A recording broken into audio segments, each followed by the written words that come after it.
किसी को घर मिला हिस्से में या कोई दुकान आई, मैं घर में सबसे छोटा था, मेरे हिस्से में माँ आई।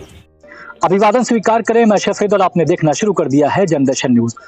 उर्दू अदब का एक ऐसा नाम जो कल देर रात लगातार उर्दू अदब साहित्य को रोशन कर रहा था। हम बात कर रहे हैं शायर मुनव्वर राना की। मुनव्वर राना एक ऐसा नाम रहा है जिसने साहित्य को ऊंचाइयों पर यानी ऐसा मुकाम दिया जो अपनी पहचान को मोहताज नहीं है। बैन अक़वामी शोहरत याफ्ता रहे हैं। अगर मुनव्वर राना की बात की जाए तो मुल्क से लेकर बाहर भी मुनव्वर राना के उतने ही फॉलोअर्स यानी उतनी ही फैन फॉलोइंग रही है। उनके काव्य पाठ संग्रह की बात की जाए तो माँ को लेकर जितना मुनव्वर राना ने लिखा, शायद ही किसी शायर ने वहां तक लिखने की सोची या वहां पहुंच पाया।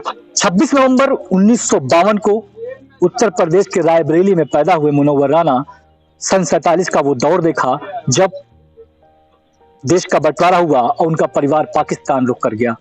उनके वालिद यानी उनके पिता ने हिंदुस्तान की सरजमी से मोहब्बत की।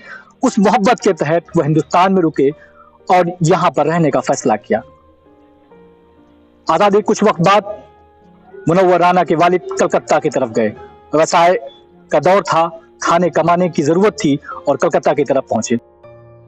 उर्दू साहित्य का एक ऐसा चेहरा, एक ऐसा नाम जो देर रात्रि बुझ गया, जिसकी शमा लगातार साहित्य को रोशन कर रही थी।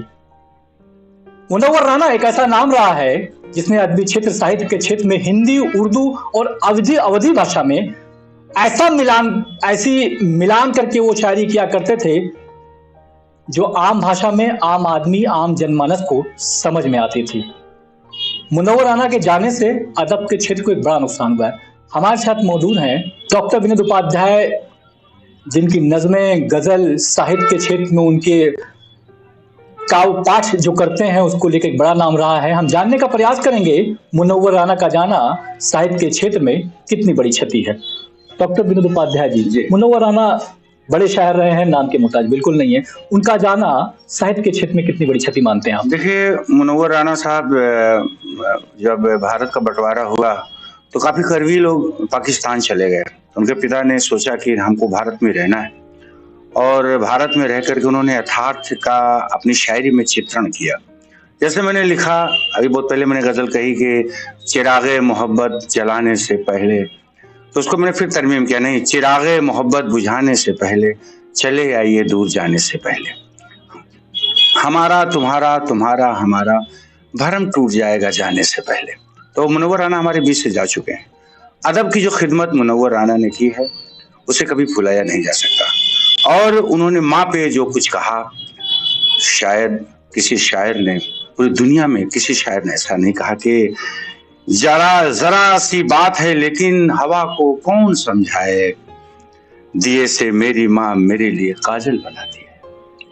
तो मुनव्वर राना ने जो कुछ उर्दू अदब की खिदमत की, जैसे उनकी किताबें आई, माँ आया, फिर गजल गांव आया, फिर पीपल की छांव, फिर कबीर, उनको आप पढ़ेंगे तो लगेगा कि आप जैसे आप कभी जैसे माँ पे उन्होंने लिखा तो आप पढ़ के रो देंगे, क्योंकि जो गुजरी उन्होंने उसको अपने कलाम में पेश कर दिया। और अभी कि हम सायादार पेड़ जमाने के काम आए, हम सायादार पेड़ जमाने के काम आए, जब सूखने लगे तो जलाने के काम आए।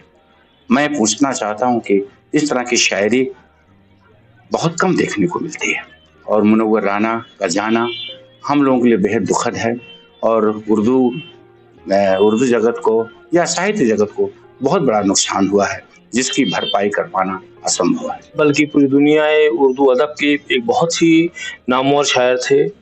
उन्होंने जो एक मुहाजिरनामा लिखा, उस मुहाजिरनामा में जो दर्द उन्होंने बयान किया, जो लोग हिजरत करके हिंदुस्तान छोड़ करके पाकिस्तान गए, उनका जो दर्द उन्होंने बयान किया वो नाकाबिले बयान है कि उन्होंने किस अंदाज में कितनी बड़ी शायरी उन्होंने की। बाकी उन्होंने जो उनका जो सबसे अहम मौजू था, उन्होंने माँ के ऊपर शायरी की और माँ के ऊपर जिस तरह से उन्होंने शायरी की, उस तरह से मेरा ख्याल है कि उससे पहले किसी और शायर ने इस तरह से माँ के ताल्लुक से शायरी नहीं की होगी। और उनके हर शेर एक इतने अजीम हुआ करते थे। किसी की और चिड़िए की आदत मिलती जुलती है, जहाँ भी शाखे गुल देखे तो झूले डाल देती है भटकती अमीरी है भटकती सोने चांदी की दुकानों में, गरीबी कान छेदवाती है तिनके डाल लेती है। इस तरह की शायरी वो करते थे, बहुत ही बेहतरीन शायरी करते थे। उनके लिए एक शेर मैं कह रहा हूँ कि मुनव्वर देख जाते जाते खुद को, मुनव्वर जाते जाते खुद को जिंदा छोड़ आए हैं।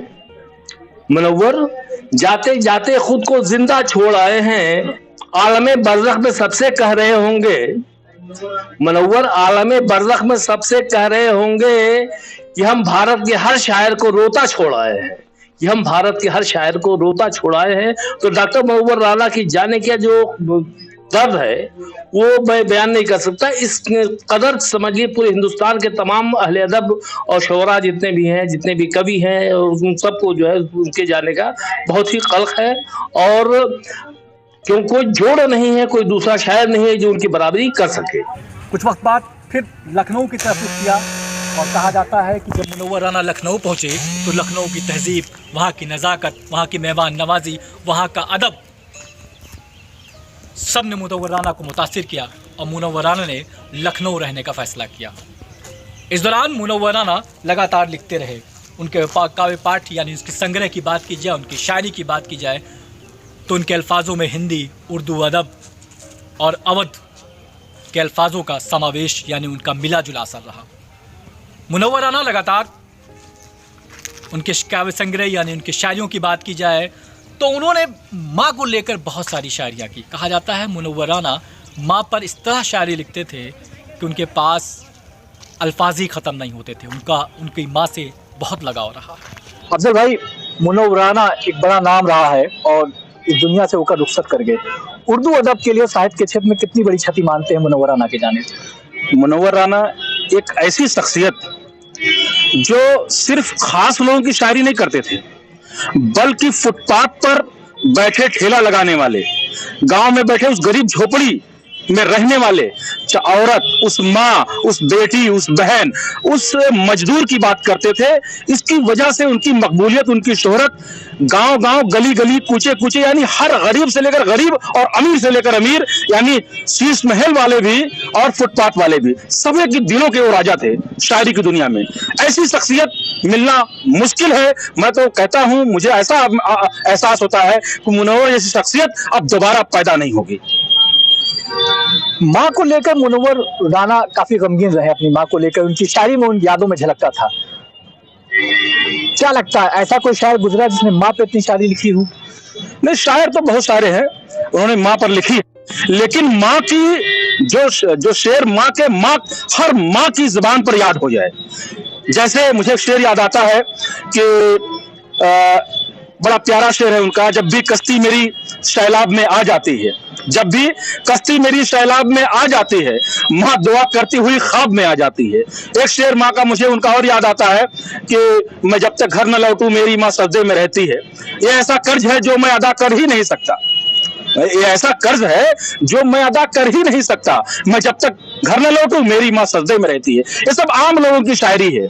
ये महल से उठा करके सीधे फुटपाथ पर लेके चले आए। एकदम गरीबों के भी माँ से जो मोहब्बत करता, सिर्फ अमीर ही नहीं, गरीब भी माँ से मोहब्बत करता है, उसकी भी बात उन्होंने उसके दिलों तक पहुंचाई है। ऐसा शायर मिलना बड़ा मुश्किल है, क्योंकि मुनव्वर राना, मैंने कभी कहा, मैंने उनके तमाम लोग जो मैंने देखे Facebook, WhatsApp, Twitter, TV, media, हर जगह उनके चाहने वाले रो रहे हैं, गमगीन हैं, दुखी हैं। एक ऐसा सूरज ढल गया है जिसको दोबारा पाना नामुमकिन सा है। डॉक्टर अफजल, आज साहित्य के क्षेत्र में बड़ा नाम आपका भी रहा है। क्या लगता है, आप क्या कहना चाहेंगे मुनव्वर राना के जाने से कितना दुख आपको? मुनव्वर आपके जाने की बात सुन करके, मुनव्वर आपके जाने की बात सुन करके हर एक आंख से आंसू निकल गए होंगे, हर एक आंख से आंसू निकल गए होंगे। ये शेर मैंने भी, चूंकि सुनी जैसी खबर वैसे ही ऑटोमेटिक खुद ब खुद ये शेर मेरी जुबान पे आ गए। यकीनन मेरी आंख से आंसू आ गए, क्योंकि मैंने शायरी की शुरुआत जब की है तो सबसे पहला एक शख्सियत, ये ऐसी शख्सियत है जिनके शेर, जिनकी शायरी, जिनकी गजलें मैं सुन करके शायरी करना शुरू किया हूं। तो मेरे लिए तो बहुत ही दुखद क्षण है, बहुत ही गम का ये जो है मामला है मैं तो काफी बहुत दुखी हूँ, बहुत तकलीफ में हूँ, क्योंकि उनकी शायरी से मैंने शायरी सीखी है और कुछ थोड़ा बहुत जो मैं लिख पा रहा हूँ ये उन्हीं के जो है गजलों और उनकी शायरी के नाते ही हो पा रहा है। मुनव्वर राना एक ऐसे शायर थे जिनकी अल्फाजों को या समझने के लिए बहुत तालीम याफ्ता होने की ज़रूरत नहीं थी आपको। उनके अल्फाज इस तरह के थे कि हर तबके, हर मकतबे फ़िक्र, हर तरह का इंसान उनके अल्फाजों को समझ सकता था। दर्द उनकी शायरी में छलकती थी। अपने पूरे सफ़र के दौरान मुनव्वर राना कई सम्मान से नवाजे गए। उन्हें 2014 में साहित्य अकेडमी अवार्ड दिया गया, जो 2015 में उन्होंने वापस कर दिया। एक टीवी डिबेट के दौरान मुनव्वर राना ने अपना अवार्ड वापस किया। उन्होंने कहा उक्ता उम्र कभी कोई सम्मान नहीं लेंगे। इस तरह के इंसान थे मुनव्वर राना। सिद्धार्थ साहब, मुनव्वर राना अलविदा कह गए। एक शायर होने के नाते कितना बड़ा नुकसान मानते हैं? मुनव्वर राना साहब से मेरे बहुत देरीना ताल्लुकात थे, यहाँ तक कि मेरी जो 2 किताबें आई हुई हैं उनमें उनका लेख भी छपा हुआ है। तो जहाँ तक मैंने उन्हें समझा, देखा, सुना है, एक बहुत ही अच्छे इंसान थे। एक बहुत बड़े शायर तो थे ही, बहुत ही मिलनसार, बहुत खुश मिजाज इंसान थे। छोटों की इज्जत करते थे, बड़ों का अदब करते थे। एक बार मेरा उनसे मिलना हुआ, उनके घर जाना हुआ, तो उन्होंने बहुत ही शफ़क़त से, मोहब्बत से मुझे अपनी लाइब्रेरी में बिठाया। उनके कुछ शेर जो मशहूर हुए वो हिंदुस्तानी सभ्यता को दर्शाते हैं। हिंदू मुस्लिम एकता, भारतीय तहजीब, हिंदुस्तान की जो संस्कृति है, जो तहजीब है, जो तमद्दुन हमारी मिलीजुली जो तहजीब है। उनका एक शेर काफ़ी मशहूर हुआ कि तुम्हारे शहर में मैयत को सब कांधा नहीं देते, तुम्हारे शहर में मैयत को सब कांधा नहीं देते, हमारे गांव में छप्पर भी सब मिलकर उठाते हैं।